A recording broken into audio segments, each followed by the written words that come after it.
Were the sun planet extinct, the master vortex would instantly make another sun. As the lines of vortexia are in currents from the outer towards the interior, so do the solutions of corpore take the shape of needles in the master pointing towards the centre, which condition of things is called light. And when these needles approach the centre, or even the photosphere, the acting force thereof is called heat.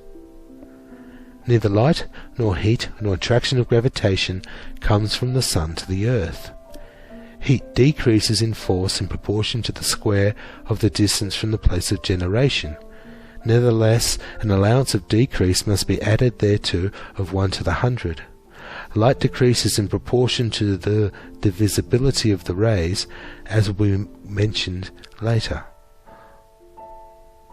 Although a man see the light of the sun as he sees the horse in the field, yet there is no such thing as travel of light in fact, nor is there any such substance of light. But that which is called light is polarity of corporeal needles in solution, caused by the lines of vortexia. In experiments on Earth, the flash requires a certain time to polarize these infinitesimal needles, and for convenience sake, such lapse of time is called the light travel of light.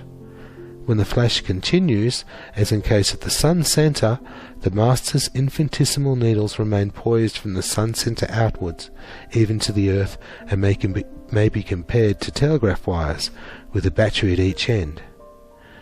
But there is no travel in any sense whatever. Daylight is not, therefore, made by the sun, nor by the photosphere of the sun. Daylight is the condition of things polarized within the master vortex. Night is manufactured by the earth, coming between the master's focus and the outer extreme, so that both night and day continue all the time, and we realize them both alternatively in consequence of the axial motion of the earth. As in the case of night, or of any darkness, when the needles of atmospheric substance are disturbed in polarity, or when the lines of needles are cut, as in an eclipse, there is no direct manifestation of the earth's vortexian currents, and such is the cause of darkness. For which reason nitrogenous plants grow rapidly at night, whilst the ripening of certain fruits and grain require the light of day.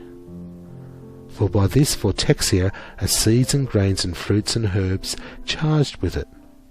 Wherefore when a person eats, or as in breathing air, these things go into dissolution. As will be hereinafter mentioned, the heat is eliminated and lodges itself in a person. Or if certain herbs be piled together and they commence dissolution, the heat is evolved, and we call this spontaneous combustion. Nevertheless, the herbs as such have no power to produce heat. By the rapid dissolution, the vortexia in them endeavours to escape to the poles. The heat in herbs and seeds and plants and other growing things is because they are the objective points of acting force of vortexia. And this heat in herbs is equivalent to the same thing in iron, which is called magnetism. And its liberation, or polar manifestation, is, after all, one and the same thing as that which is discharged in the magnetic flame called electricity.